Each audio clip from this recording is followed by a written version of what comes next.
बिस्मिल्लाहिर्रहमानिर्रहीम। अस्सलाम वालेकुम नाज़रीन, आप यूट्यूब चैनल देख रहे हैं। मैं इमरान खान हूँ। सबसे पहले एक इन्फॉर्मेशन मैं आप तक पहुँचा दूँ। मैंने आपसे बड़े लंबे अरसे से लगातार ये गुजारिश की है कि अगर आप पाकिस्तान में रहते हैं और पाकिस्तान में मौजूद हैं तो फिर VPN इंस्टॉल कर लें, क्योंकि तमाम इख्तलाफी आवाज़ों को कुचलने का फ़ैसला हो चुका है। बाकायदा पाकिस्तान के न्यूज़ चैनल्स पर अब ये खबर भी चलवा दी गई है कि जितने भी लोग इख्तलाफ रखते हैं एस्टेब्लिशमेंट से या हुकूमत से, उनके चैनल्स अब बाकायदा बंद कर दिए जाएंगे।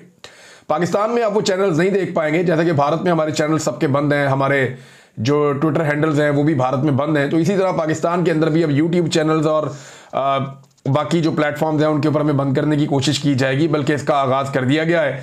बाकायदा हुकूमत से कुछ खबरों के मुताबिक, ये मीडिया में रिपोर्ट हुई है खबरें, कुछ खबरों के मुताबिक हुकूमत से इजाज़त मांग ली है PTI ने कि जनाब हमें इजाज़त दें, हम ये चैनल सारे बंद कर देंगे। इसमें एक मेरा चैनल है, ये जो आप जहाँ पे ये वीडियो देख रहे हैं, सदीक जान साहब का चैनल है, साबिर शाकिर साहब का चैनल है, शहबाज गिल साहब का चैनल है, वकार मलिक साहब का चैनल पहले बंद कर दिया गया है, अहमद दुरानी साहब का चैनल भी पहले बंद कर दिया गया है, और भी कुछ लोग हैं जिनके चैनल्स पाकिस्तान में बंद किए जाएंगे। अब ये खबर पाकिस्तान के मीडिया पे चलवाई गई है, इसकी तस्दीक हो जाएगी आने वाले वक्त में, लेकिन पहले ही हम फायरवॉल की जद में, यानी डिफरेंट टेक्निकल तरीकों से हमारी वीडियोस को पहले ही रोका जा रहा है, उसकी रीच को कम किया जा रहा है, लोग उस वीडियो को देख ना पाए, सुन ना पाए, इसका बंदोबस्त किया जाता है पाकिस्तान में। तो बड़ा पैसा खर्च किया है ये सारा काम करने के लिए, फायरवॉल लगाई गई है। अब पहले ही फायरवॉल की जद में टेक्निकल चीज़ों से रोका जाता है, और अब ये एक नई चीज़ आ गई है कि मुकम्मल तौर पे बंद कर दिए जाएं। आप VPN के ज़रिए से हमारी ये वीडियोस देख पाएंगे, जो वीडियोस हम करेंगे, और इससे सोच तब्दील नहीं होगी। ये जो लोग ये तजर्बा करने जा रहे हैं ना, ये कान खोल के सुन लो। मैं पहले भी यही करता था, अब भी यही करता हूं, आइंदा भी यही करूंगा। मेरी सोच को आप बदल नहीं सके। 5 महीने आपने मार मार के मेरी हालत बिगाड़ के रख दी, लेकिन मैंने अपनी सोच, मेरी वही है, वही काम कर रहा हूं, वैसे ही काम कर रहा हूं। पहले भी ये करता था, अब भी ये करता हूं, आइंदा भी ये करता रहूंगा। और जब तक मुझे लगता है कि मुझे ये काम करना है, तब तक मैं ये काम करता रहूंगा। किसी की डिक्टेशन लूंगा नहीं, और ना ही मेरे दोस्तों की सोच बदलेगी, जितना मैं उनके बारे में जानता हूं। एक बात जो है वो मैं कल भी कहता था और आज भी कहता हूं कि जो भी फौजी या अफसर पाकिस्तान की हिफाजत के लिए खड़ा होगा, वो कल भी हीरो था, आज भी हीरो है। अब बहाना ये बना रहे कि हम फौज के खिलाफ हैं इसलिए हमारे चैनल बंद कर दो, तो ठीक है कर दो फिर बंद। जो अपने हलफ से बेवफाई करेगा या जो आइन को तोड़ेगा, वो कल भी गद्दार था, आज भी गद्दार है, सादी बात है। और ये आईने पाकिस्तान में लिखा है, मैं अपने से नहीं कह रहा, ये पाकिस्तान के सारे दिमागों ने मिलकर ये फैसला किया है। आईने पाकिस्तान के अंदर लिखा हुआ है, जाके उसे पढ़ लो। कायदे आज़म का ये फरमान भी है, मैंने पिछले वीलॉग में आपको सुनाया भी था।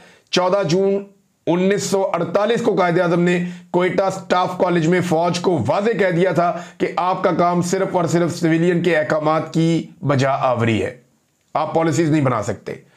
तो ये गैर आईनी काम जब भी होगा हम इसके खिलाफ बोलेंगे और खुलकर बोलेंगे। अब इसमें नादरीन जो दिन रात टाउट्स जोर लगा रहे हैं कि अवाम में जो मिलिट्री एस्टेब्लिशमेंट को कुछ पजीराई मिली है, इंडिया के खिलाफ जो कामयाबी अल्लाह ताला ने एयरफोर्स को दी, उसके बाद अब इसको इस्तेमाल करते हुए सियासी मुखालिफिन को और इख्तलाफी आवाज़ों को मुकम्मल तौर पर कुचल दिया जाए, ये अपनी बका के लिए टाउट्स जोर लगा रहे हैं, दिन रात इसकी कोशिश कर रहे हैं। देखें, बॉर्डर पर दुश्मन के खिलाफ कोई भी कामयाबी मिले ना, तो वो मुल्क के अंदर जबर, फसायत और जुल्म के लिए किसी किस्म का कोई जवाब फराहम नहीं कर सकती। ये है वन लाइनर। तो नाज़रीन VPN वगैरह इंस्टॉल कर ले अगर आप ये वीडियोस देखना चाहते हैं। हम अपना काम करते रहेंगे और आप तक अपनी आवाज़ पहुंचाते रहेंगे, बशर्ते कि आप भी अब थोड़ी सी कोशिश करें, VPN वगैरह लगाएं और इन वीडियोस को सुनने की जो है कोशिश करें। मैं आपको कुछ VPNs बताऊंगा भी, कुछ दीगर दोस्तों ने बताए भी हैं कि ये फ्री मिल जाते हैं, आप इनको इंस्टॉल कर लें और इसके बाद जब आपने हमारी वीडियो सुननी हो आप आराम से इसको ऑन करें, आपको हमारी वीडियोस मिल जाएंगी, वीडियो सुने, उसके बाद बेशक ऑफ कर दें VPN को। नाज़रीन, एक बड़ा अफसोसनाक वाकया वो मैं आपके साथ रख देता हूं सामने। ये वज़ीरिस्तान के अंदर ड्रोन हमला हुआ है, और मुबैना तौर पे ये ड्रोन हमला पाकिस्तान की जानिब से हुआ है। इस ड्रोन हमले में 4 बच्चे शहीद हो गए हैं, जबकि 3 जख्मी हुए हैं। मुख्तलिफ इतलात के मुताबिक कुछ इतलात ये कह रही है कि 3 बच्चे शहीद हुए हैं और 4 बच्चे जख्मी हुए हैं। अब क्योंकि वो दूर दराज का इलाका है, वहाँ पे मीडिया की इतनी रसाई भी नहीं है वज़ीरिस्तान में, लेकिन लोगों ने एहतजाज शुरू कर दिया है। जो थोड़ी बहुत तस्वीरें आई हैं वो ये बता रही हैं कि बच्चों की लाशें सड़क के ऊपर रख के लोग वहाँ पे बैठ गए और वो एहतजाज कर रहे हैं। ये मीर अली का इलाका रिपोर्ट किया जा रहा है वजीरिस्तान में। ISPR की जानिब से या पाक फौज की जानिब से इसके बारे में अभी तक कोई तफसील जारी नहीं की गई। ये पाकिस्तान के अंदर होने वाला दूसरा ऐसा ड्रोन हमला है जिसमें बच्चों को नुकसान पहुंचा है। इससे पहले भी बच्चे और खवातीन शहीद हो गए थे जब एक ड्रोन हमला हुआ था स्वात के नज़दीक, स्वाबी के नज़दीक, ये जो आपका मर्दान का इलाका है, वहाँ पे कुछ काटलिंग का एरिया है, उसके करीब पहाड़ियाँ हैं, वहाँ पे एक ड्रोन हमला हुआ था। तो वो गुज्जर बरादरी से ताल्लुक़ रखने वाले लोग थे जो ये जानवर पालते हैं अपने, खाना बदोश लोग, तो उनके ऊपर ये हमला हुआ तो खवातीन और बच्चे भी शहीद हो गए थे। और तब हुकूमत ने मुकदमा भी दर्ज नहीं किया, खैबर पख्तूनख्वा की हुकूमत ने कोई कार्रवाई भी नहीं की, लेकिन फिर इसके ऊपर जो है मट्टी डाल दी गई मामले पर। हत्ता कि ये मामला इमरान खान साहब को जेल में जाकर बताया भी नहीं गया। और अब ये एक और ड्रोन हमला रिपोर्ट हुआ है जिसमें बच्चों की लाशें अब आप देख सकते हैं, ये नज़र आ रही हैं, इनकी शहादतें हो गई हैं वज़ीरिस्तान में, लोग वहाँ पे सरापा एहतजाज है। मज़ीद तफसीलात इसकी सामने आएंगी तो हम आपके सामने रखेंगे। बहुत सारे जर्नलिस्ट इसको रिपोर्ट कर रहे हैं और जो तफसीलात मेरे पास अब तक इसके हवाले से हैं वो मैंने आपके सामने रख दी है। नाज़रीन, भारत ने कुछ चीज़ों के ऊपर ज़िद पकड़ ली है और ऐसा लगता है कि दोबारा पाकिस्तान और भारत के बीच में हालात ख़राब करने की कोशिश की जाएगी। उसकी वजह यह है कि नरेंद्र मोदी को चोट लगी है और वो ज़ख्मी है और वो तकलीफ़ में है और वो गुस्से में भी है और उसका नुकसान भी हुआ है, उसका इमेज भी तबाह हुआ है। उसकी सियासत के लिए ये पिछला तकरीबन जो एक हफ्ता वो गुजरा लड़ाई वाला, वो एक डरावना ख्वाब साबित हुआ है। अब द संडे गार्डियन है इंडिया के अंदर, अब ये इंडियन अखबार है द संडे गार्डियन। देखें ना, अब ये अखबार के अंदर जो लोग लिखते हैं वो लोग होते हैं जो क्रिमिनल ना हो। यानी इंडिया ये कहता है कि हमारे मुल्क के अंदर दहशतगर्दी होती है तो वो दहशतगर्द इंटरनेशनली रिकॉग्नाइज किए जाएं और उनको किसी किस्म का रूम ना दिया जाए। लेकिन एहसानुल्लाह एहसान, जिनके ऊपर बहुत सारे इल्ज़ामात हैं पाकिस्तान में दहशतगर्दी के हवाले से, वही एहसानुल्लाह एहसान इंडिया के अंदर अखबार द संडे गार्डियन के अंदर अपना एक मजमून लिखते हैं। और इससे पहले भी एहसानुल्लाह एहसान ने एक मजमून द संडे गार्डियन में लिखा था 9 मार्च को। ये वक्तन ब वक्तन लिखते रहते हैं, लेकिन बात यह है कि क्या ये दुरुस्त है? क्या एहसानुल्लाह एहसान को एक दहशतगर्द के तौर पे नहीं माना जाता? क्या उन्होंने दहशतगर्दी की कार्रवाइयाँ नहीं की? क्या वो कलअदम तंजीमों के साथ काम नहीं करते या उनके साथ रिलेशन नहीं रहे? देखिए, पाकिस्तान ने इन्हें गिरफ्तार किया था 2017 में। उस वक्त के DG ISPR ने आकर बताया, शायद आसिफ गफूर थे, उन्होंने आकर बताया कि जनाब हमने पकड़ लिया है एहसानुल्लाह एहसान को। यानी उन्होंने पहले ये क्लेम किया कि जनाब एहसानुल्लाह एहसान ने खुद ही गिरफ्तारी दे दी है और सरेंडर कर दिया हुकूमत पाकिस्तान के खिलाफ। पाकिस्तान ने जो इल्ज़ाम उनके ऊपर रखा था, एक तो ये जो इल्ज़ाम था बच्चों के कत्लेआम का, आर्मी पब्लिक स्कूल में 2014 वाला जो इंसिडेंट था 16 दिसंबर वाला, एक ये उसके ऊपर रखा था। दीगर बहुत सारे इल्ज़ामात उसके ऊपर लगाए जाते थे कि ये कलअदम तंजीमों के साथ मिलकर तहरीक तालिबान पाकिस्तान के तर्जुमान के तौर पे काम करता रहा और इसने पाकिस्तान को बहुत नुकसान पहुंचाया। अब ये बंदा जनाब जैसे भी हुआ, क्योंकि TTP ये कह रही थी कि इसको गिरफ्तार किया है, जबकि आसिफ गफूर साहब ने ये खबर दी थी कि नहीं, इसको गिरफ्तार नहीं किया, इसने सरेंडर किया है। तो ये 3 साल तक पाकिस्तानी अफवाज के पास रहा, यानी सिक्योरिटी फोर्सेस की हिरासत में रहा। 2020 में फरवरी में अचानक एक खबर आती है, और वो खबर कैसे आती है? एहसानुल्लाह एहसान खुद ये क्लेम करता है कि वो सिक्योरिटी फोर्सेस की तहवील से निकलकर चला गया है और अब वो आज़ाद शहरी है। तो ये जो इंसिडेंट था इसने पूरे पाकिस्तान को हिलाकर रख दिया। यार, सिक्योरिटी फोर्सेस की कैद से एक तालिबान लीडर कैसे छूट कर चला गया? आज भी जनाब पाकिस्तान की सिक्योरिटी फोर्सेस से, फौज से ये सवालात पूछे जाते हैं एजेंसियों से कि एहसानुल्लाह एहसान आपकी कैद से निकलकर कैसे चला गया? और उसके बारे में तो आप ये कहते थे कि वो APS के बच्चों का कातिल है, तो फिर वो कैसे छूट कर आपकी कैद में से चला गया? ये कैसे हो सकता है? तो ये सवाल बार बार पूछा जाता है। आज वही एहसानुल्लाह एहसान इंडिया के अंदर एक मैगजीन के अंदर ये लिखता है आर्टिकल, और वो क्या कह रहा है जरा ये भी आप देख लीजिए। एहसानुल्लाह एहसान कह रहा है कि बहुत जल्द भारत के ज़ेर इंतजाम कश्मीर में, यानी मकबूजा कश्मीर में 2 बड़े हमले होने जा रहे हैं। और ये एहसानुल्लाह एहसान ने क्लेम किया कि उसको ये मालूमात पाकिस्तानी इंटेलिजेंस एजेंसीज के अंदर जो उसके सोर्सेज हैं, जिनसे उसके ताल्लुकात हैं, उनके ज़रिए से मालूम हुई हैं कि भारत के अंदर जो मकबूजा कश्मीर का इलाका है वहाँ पे 2 बड़े हमले पाकिस्तान करवाएगा। अब ये वो उसका क्लेम है, ये उसका क्लेम है। देखें, TTP पाकिस्तान की दुश्मन है, ये सब जानते हैं, भारत भी पाकिस्तान का दुश्मन है, ये भी सब जानते हैं, लेकिन ये ऐसा नंगा नाच नाचेंगे पाकिस्तान के खिलाफ, ये किसी को आइडिया नहीं था। अब आगे ये लिखता है कि 9 मार्च को मैंने दावा किया था कि पाकिस्तान ने कुछ प्रॉक्सीज ग्रुप को दोबारा मुतहर्रिक किया है और वो मकबूजा कश्मीर में कार्रवाइयां करेंगे, और मेरा दावा दुरुस्त साबित हुआ और ठीक 42 दिन के बाद पहलगाम वाला अटैक हो गया। अब ये दोबारा हमले होंगे और नहीं रुकेंगे। 2 बड़े हमले उनकी मनसूबाबंदी कर दी गई है, और उसकी वजह वो ये बताता है कि पाकिस्तानी एजेंसियां इस बात पर यकीन रखती हैं कि उनकी बका जंग के माहौल में है। फिर साथ ये लिखता है कि सियासी मुदाखलत की वजह से जो बदनामी हुई है वो इस लड़ाई के बाद अवामी हमदर्दी में बदल गई है। जो पाकिस्तान की अंदरूनी सूरत हाल पे वो अपना जायजा ले रहा है कि जनाब जो सियासी मुदाखलत की पाकिस्तान की एजेंसियों ने और फौज ने, उसकी वजह से बदनामी हुई थी, लेकिन अब ये जो जंग का माहौल बना इसमें कुछ रिकवरी हो गई है, अवाम की हमदर्दी मिली है, तो वो ये चाहेंगे कि मजीद मिले तो 2 हमले और हो सकते हैं। ये उसका कहना है एहसानुल्लाह एहसान का, और उसने ये क्लेम भी किया है। अब लोग करते ये ना कि थोड़ा सा पोर्शन काट के दूसरे बंदे के खाते डाल देते हैं, तो ये ऐसा गंद मारने वाले लोग भी पाकिस्तान में बैठे हुए। भारत की हटदर्मी नाज़रीन खत्म नहीं हो रही। भारत ने एशिया कप में शिरकत से इनकार कर दिया।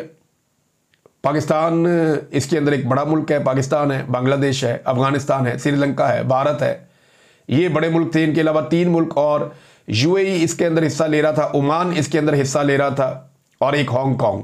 ये 8 टीमें मिलकर एशिया कप खेलने जा रही थी, लेकिन अब 7 टीमें रह गई हैं क्योंकि भारत ने कह दिया जनाब हम एशिया कप नहीं खेलेंगे। और वजह यह है कि पाकिस्तान के साथ उनकी चपकलिश। अब ना ये कप पाकिस्तान में हो रहा है ना भारत में हो रहा, ये दूसरे मुल्कों में हो रहा है। अब वहां पे होने वाले टूर्नामेंट में भारत अपने आप को ऐसे बाहर कर लेगा, ये बड़ी ज्यादती वाली बात है। और एशिया कप में से भारत ने अपने आप को बाहर निकाला, तो खेल को भी वो बीच में लेकर आ गए हैं, किसी किस्म की कोई चीज वो छोड़ नहीं रहे। साथ ही साथ भारत ने करतारपुर राहदारी जो है उसको खोलने से इनकार किया हुआ है। वहां सिखों का दबाव बढ़ता चला जा रहा है, उनकी मजहबी मामलात हैं, वो ये कहते हैं सामने करतारपुर है, हमें जाने दो। ये रास्ता खुल गया, पाकिस्तान की जानिब से इजाजत है, लेकिन इंडिया की जानिब से उसे भी नहीं खोला जा रहा। तो सिखों का जो मुतालबा है वो लगातार जोर पकड़ता जा रहा है। नाज़रीन, पाकिस्तान के मीडिया ने पिछले चंद दिनों में ये बातें बहुत ज्यादा उठाई गई कि शायद पाकिस्तान तहरीक इंसाफ के साथ मामला तय हो रहे हैं, और जो पाकिस्तान तहरीक इंसाफ का रवैया रहा जंग के दौरान उसकी वजह से कुछ बर्फ पिघल रही है, लेकिन ऐसा नहीं हो रहा। और जैसे कहते हैं ना, खसियानी बिल्ली खंबा नोचे, या वो कहते हैं कि अंगूर खट्टे हैं। तो हुआ ये कि जिन लोगों ने खबर दी वो तो अपनी खबर पे आज भी कायम है कि इमरान खान साहब की मुलाकात हुई है। वो कहाँ हुई, कैसे हुई, इसके बारे में ज्यादा लोगों को नहीं पता। 2-4 जुमले रिपोर्ट हुए हैं, और वो ये कि इमरान खान साहब से गालिबन मदद मांगी गई कि इस वक्त आप हमारे साथ कोऑपरेट करें, क्योंकि इंडिया ने पाकिस्तान के ऊपर अटैक किया हुआ। तो इमरान खान साहब ने कहा जी ठीक है मैं कोऑपरेट कर देता हूं। लेकिन जो जुमले बोले गए ना, या 1-2 लफ्ज बाहर आए, वो इमरान खान साहब की वोकैबुलरी में है ही नहीं। यानी एक जुमला या लफ्ज जो है वो बहुत ज्यादा रिपोर्ट हो रहा है मुख्तलिफ हलकों में कि इमरान खान ने कहा कि तुम दे इंडिया को। ये इमरान खान साहब की वोकैबुलरी में वर्ड नहीं है, हमने उनके मुंह से कभी नहीं सुना। मैंने उनके बाकी करीबी लोगों से भी पूछा, उन्होंने कहा जी ये गलत रिपोर्ट हुआ, इमरान खान साहब किसी और लफ्ज का इस्तेमाल कर सकते हैं, लेकिन ये वाला वर्ड ऐसे जो है वो इमरान खान साहब बोलते नहीं है। तो पाकिस्तान के कुछ लोगों ने जो बातें की और मीडिया ने जो सौदा बेचने की कोशिश की, पाकिस्तान तहरीक इंसाफ ने वो सौदा खरीदा नहीं। तो अब वो सारे अपनी बात से पीछे हट रहे हैं और कह रहे हैं जी कोई डील नहीं है, कोई रियायत पाकिस्तान तहरीक इंसाफ के लिए नहीं है। तो ना तो इमरान खान साहब ने कोई डील मांगी है और ना ही इमरान खान साहब ने कोई रियायत मांगी है अब तक की इत्तला के मुताबिक। और इमरान खान साहब तो डटे हुए अपने मामले पे, हाँ मुल्क के मामले पे उन्होंने फॉर द टाइम बीइंग उन्होंने कहा जी बाद में लड़ लेते हैं आपसे, पहले जरा दुश्मन को जवाब दे लें। तो ये बड़ी अच्छी बात है, इमरान खान साहब ने यही किया, बाकी सब लोगों ने यही किया। जो इख्तलाफी आवाजें हैं, मेरे जैसे लोग हैं, बाकी जर्नलिस्ट हैं, हमने भी यही किया कि ठीक है पहले इंडिया को निमट लेते हैं और बाद में आ जाएंगे वापस उसी मामले पे कि आप जुल्म जबर और फस्तायत कब बंद करेंगे, आप लाकानूनियत कब बंद करेंगे, आप अदलिया पे कंट्रोल कब छोड़ेंगे, आप पार्लियामेंट को और मीडिया को आजाद कब करेंगे। ये बातें हम बाद में करेंगे। और वो टाइम गुजर गया ना, देखें 2-4 दिन के अंदर, और अब दोबारा से चीजें वहीं पे आ गई हैं। तो अब वही मीडिया ये कह रहा है जनाब कोई रियायत नहीं है, हालांकि इमरान खान ने कोई रियायत मांगी ही नहीं, कहीं से ये रिपोर्ट हुआ ही नहीं और इसकी कोई वजह भी नहीं थी। अब जो कल मुलाकातों के लिए लिस्ट फ्राहम की गई है जेल इंतजामिया को, उसमें 6 लोग हैं और इन 6 लोगों की मुलाकात इमरान खान साहब से करवाई जाएगी। अगर तो ये मुलाकात हो जाती है तो फिर आप ये समझें कि बड़ी अच्छी खबरें बाहर आएंगी, इमरान खान साहब बड़ा खुलकर बोलेंगे बहुत सारे इश्यूज पे। लेकिन अगर ये मुलाकात नहीं करवाई जाती तो इसका मतलब यह है कि पुरानी डगर पे पाकिस्तान वापस चला गया है।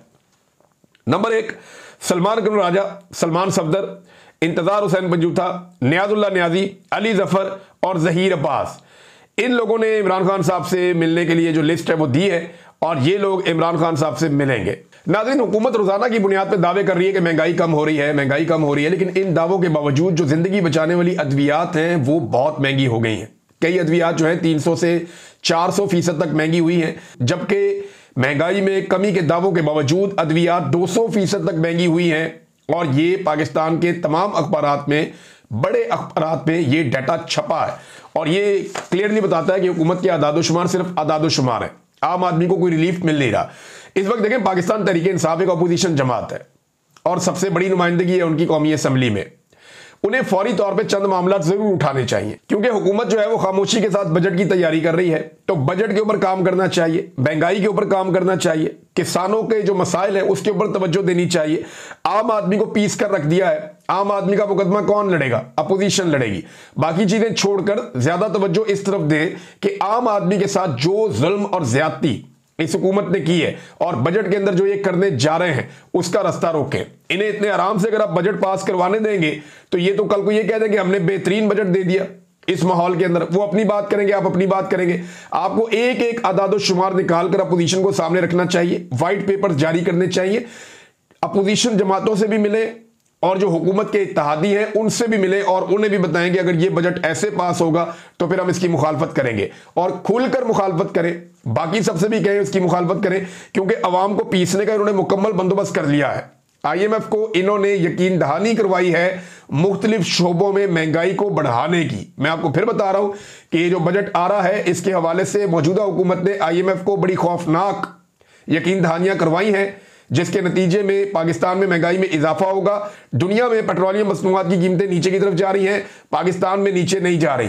पाकिस्तान में कीमतें बहुत तेजी से बढ़ाकर टॉप पे ले जाकर रोक दी गई हैं ताकि एक आम पाकिस्तानी जो है वो उसकी जेब से पैसा निकाला जा सके। नाज़रीन, पाकिस्तान तहरीक इंसाफ से सनम जावेद के खिलाफ जो उनकी जमानत के ऊपर एक फैसला महफूज किया गया था अदालत की जानिब से, वो महफूज फैसला आज भी नहीं सुनाया गया। लगता है ऐसा कि कल सुना देंगे, लेकिन तब तक के लिए शायद किसी और मुकदमे का बंदोबस्त कर लें। तो सनम जावेद ने इनको तिगनी का नाच नचाया हुआ। वो बात करती है जो पाकिस्तान का एक आम आदमी सोचता है, वो बात करती है जो पाकिस्तान में लोगों ने नॉर्मली करने की जरूरत नहीं की। अगर सनम जावेद जैसी बातें बेनज़ीर भुट्टो के दौर में शुरू हो जाती हैं या 90 की दहाई में शुरू हो जाती हैं तो परवेज मुशर्रफ का मार्शल लॉ ना लगता। देखें, कौम को आगे निकलना पड़ेगा, चीज़ों को जानना पड़ेगा और मिलिट्री एस्टेब्लिशमेंट का रास्ता रोकना पड़ेगा, जैसे कि कायदे आज़म मोहम्मद अली जिन्ना ने फरमाया था। आप इनका रास्ता रोकेंगे, आप इनको इनके असल काम की तरफ वापस भेजेंगे, तभी पाकिस्तान आगे बढ़ेगा और तरक्की करेगा। इंटरनेशनल फ्रंट पे नाजरीन दो बड़ी खबरें हैं, दोनों मैं आपके सामने रख देता हूं। नंबर एक ये है कि इसराइल ने गजा में जमीनी रास्ते से फौजें दाखिल कर दी हैं और नेतन्याहू ने जमीनी हमले का मुकम्मल ऐलान किया है और उसने ये कहा है कि गजा की पट्टी को मुकम्मल तौर पे वो खाली करवाएंगे। ये एक लंबा प्रोसीजर तो हो सकता है, लेकिन ये बड़ी खौफनाक चीज़ है जो अब इसराइल ने की है और वो मुकम्मल तौर पे उसी फार्मूले पर जा रहे हैं कि यहाँ के मकीनों को यहाँ से निकाल कर कहीं और ले जाकर बसा दिया जाए और ये जगह इसराइलियों के लिए हमेशा के लिए खाली करवा दी जाए और दुनिया की बड़ी बड़ी जो कंपनियां हैं या सरमायाकार हैं वो यहाँ पे आके बड़ी बड़ी बिल्डिंग्स बनाएं, बड़े खूबसूरत किस्म के रिजॉर्ट्स बनाएं और इसको किसी और मकसद के लिए इस्तेमाल करें, जबकि यहाँ के रहने वाले हमेशा के लिए कहीं और मुंतकिल कर दिए जाएं। तो इसको अमली जामा पहनाया जा रहा है। इस पे अरब ममालिक का क्या रद्द अमल होगा, वो किस तरीके से इस चीज़ को देखेंगे, अमेरिका पे कितना दबाव डाल पाएंगे, क्योंकि बड़ी इन्वेस्टमेंट्स उन्होंने अमेरिका के साथ मिलकर की हैं, तो कितना दबाव वो बढ़ा पाएंगे, ये सारी चीज़ें आने वाले दिनों में आपको पता चलेंगी। इंडोनेशिया ने फ्रांस के साथ जो उनका एक मुआहदा हुआ था राफेल तैयारे खरीदने का, वो वहाँ पर रुक गया है। वजह यह है कि राफेल तैयारे गिर गए और J-10C ने गिराए हैं जो चाइना का तैयारा है।